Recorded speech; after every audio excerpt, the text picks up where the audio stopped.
di Kelas Sore Podcast, Upgrade Your Mind. Miss Fitri, kok tadi kita udah tanya nih tentang bagaimana produksinya, bagaimana proses menulis proposal hingga akhirnya lolos, dan bagaimana perasaannya gitu ya. Pasti excited sekali, dan yang ingin ditanyakan adalah masih mahasiswa, semester berapa? Semester 6. Semester 6, bentar lagi lulus gitu. Gimana sih cara bagi waktu di antara kalian building bisnis, kalian terus running, bisa sustain, terus kalian juga sambil jadi mahasiswa yang belajar, gimana tuh? Jadi kita kan bertiga ya Miss ya, kesibukannya masih beda-beda kan ya. Jadi kan ada Fadia itu kan dia juga sambil ngajar les ya. Jadi kalau kadang siang, kadang pagi. Jadi kita kadang nggak ketemu full tiga anggota itu. Jadi kita bagi tugas juga di balik Fadiah yang ngajar les, kita tetap kasih job desk sesuai dia pekerjaannya. Jadi dia tetap kerjain di bisa waktu senggang dia gitu, Miss. Gitu sih, Miss. Oke. Jadi walaupun punya kegiatan masing-masing ya bisa lolos P2M itu berarti kan kalian sparing waktu yang sangat luar biasa ya. Manajemennya bagus Time banget management, ya, bener.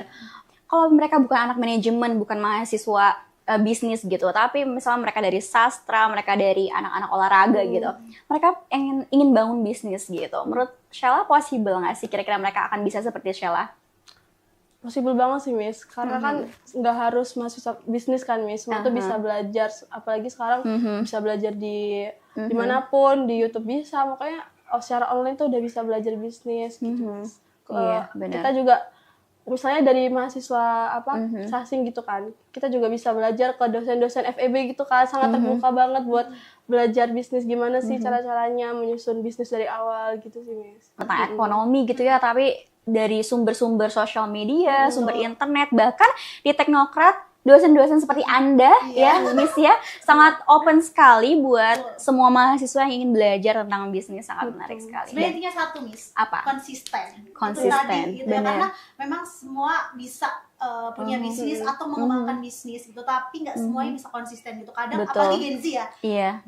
Mereka adalah kaum mut-mutan gitu ya Mut-mutan. kan. Jadi kalau misalkan Mut-mutan. jualan sehari enggak gitu, jualan sehari enggak, sehari jualan gitu.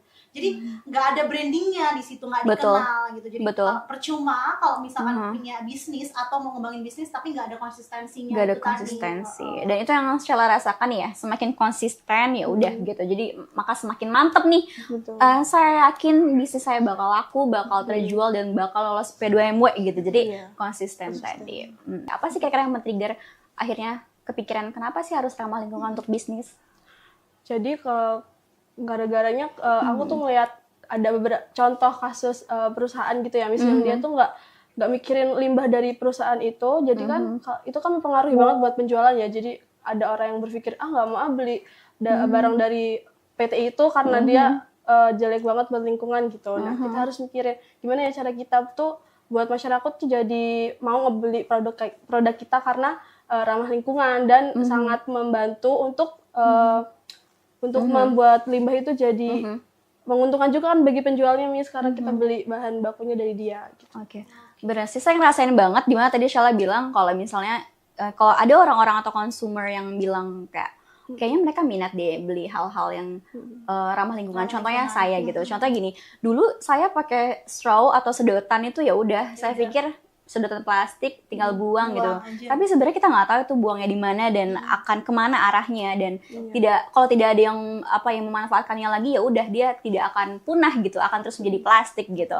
Nah, jadi dari situ saya mulai membeli tuh kayak straw yang lucu-lucu, ada yang bengkok gitu, yang berasal dari stainless, dan itu kan akan terus dipakai gitu. Jadi kita mengurangi plastik atau limbah yang tidak akan terurai gitu, dan itu yang saya lakukan. Gen Z itu sekarang udah move gitu ya, gaya hidupnya udah move, mulai dari kita nggak aware, nggak peduli gitu ya, terhadap lingkungan sekitar, kita jadi lebih ramah lingkungan. Kayak contohnya kita belanja aja sudah pakai kantong plastik sendiri ya, nggak pakai plastik gitu. Itu kan merupakan salah satu gaya hidup yang udah mulai sustainable atau berkelanjutan, arahnya ke sana dan ramah lingkungan gitu. Betul sekali. Jadi, memang itu menurut saya masih relate gitu ya untuk kita sekarang gitu.